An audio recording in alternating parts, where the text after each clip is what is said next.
সূর্য যখন দিগন্তে উঠে আসে, আকাশ আর সমুদ্রের মাঝে জন্ম নেয় এক সোনালি রেখা। সেই রেখা ধরে গড়ে উঠেছে গলফ কোস্ট, প্রকৃতি আর নগর জীবনের অপূর্ব এক মেলবন্ধন। গলফ কোস্ট অস্ট্রেলিয়ার পূর্ব উপকূলে কুইন্সল্যান্ড রাজ্যের দক্ষিণ পূর্ব অংশে অবস্থিত। এটি নিউ সাউথ ওয়েলস রাজ্যের সীমানার খুব কাছাকাছি, তাই শহরের কিছু অংশ প্রায় সীমান্ত ঘেঁষে অবস্থিত। গলফ কোস্ট শহরটি প্রায় ১৩০০ বর্গ কিলোমিটার জুড়ে বিস্তৃত, আর এটি অস্ট্রেলিয়ার সবচেয়ে জনবহুল নন ক্যাপিটাল শহরগুলোর একটি।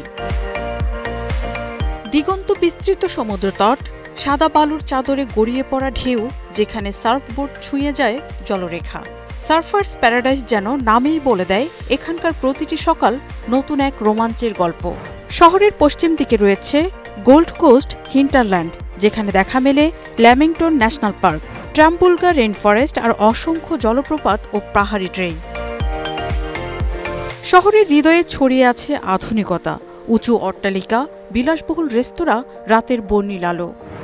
আবার সামান্য দূরেই ছায়াঘেরা বনভূমি, জলপ্রপাত আর পাহাড়ি ট্রেইল, সবকিছু যেন একসাথে গল্প বলে প্রকৃতি আর প্রযুক্তির সহাবস্থানের।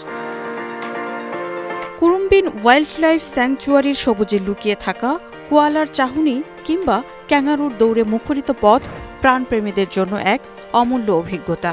থিম পার্কের শহর হিসেবেও খ্যাত Gold Coast, Dreamworld, Movie World, Sea World, সব বয়সের মানুষের জন্য তৈরি করা হয়েছে এই আনন্দভূমি।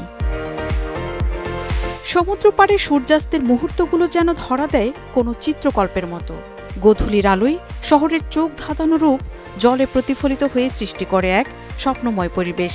এই শহর শুধু ভ্রমণের গন্তব্য নয়, এটি জীবনের গতিকে খানিকটা ধীর করে এক নিঃশ্বাস প্রশান্তি নেওয়ার স্থান। পড়াশোনার জন্য বন্ড ইউনিভার্সিটির মতো বিশ্বমানের শিক্ষা প্রতিষ্ঠান, স্বাস্থ্যসেবার ক্ষেত্রে আধুনিকতার অবকাঠামো, সব মিলে গলফ কোস্ট হয়ে উঠেছে বাসযোগ্যতার এক চমৎকার উদাহরণ।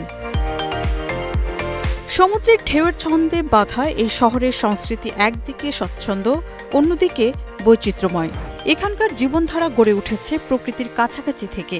সূর্য, সমুদ্র আর মুক্ত বাতাস যেন প্রতিটি মানুষের চিন্তাভাবনা ও সৃজনশীলতায় মিশে আছে। গলফ কোস্টে ছোট ছোট গ্যালারি থেকে শুরু করে আন্তর্জাতিক মানের আর্ট ফেস্টিভ্যাল পর্যন্ত শিল্পচর্চা এখানে জীবনেরই অংশ। মিয়ামি মার্কেটটা, হোতা বা স্ট্রিট পারফরমেন্স, সারা বছরই এখানে কিছু না কিছু চলছে। লোকাল ব্যান্ড, ইন্ডি মিউজিক আর সার্ফ রক ধাঁচের পরিবেশনায় ভরপুর গানের দুনিয়া। গলফ কোস্টের মূল আদিবাসী জনগোষ্ঠী হল জুগামবে জাতি। তাদের ইতিহাস, ভাষা ও সংস্কৃতি আজও স্থানীয় উৎসব, আর্টওয়ার্ক এবং সামাজিক কর্মকাণ্ডে দৃশ্যমান। আদিবাসীদের স্বীকৃতি ও সংস্কৃতি সংরক্ষণে অনেক উদ্যোগ নেওয়া হয় এখানে। লক্ষ পর্যটকের আনাগোনা এখানে কেবল সৌন্দর্য দেখতে নয়, বরং সেই সৌন্দর্যের ভেতরে হারিয়ে যেতে। প্রতিটি পদক্ষেপে অপেক্ষা করে নতুন আবিষ্কার, প্রতিটি কোণে লুকিয়ে থাকে শুদ্ধ আনন্দ।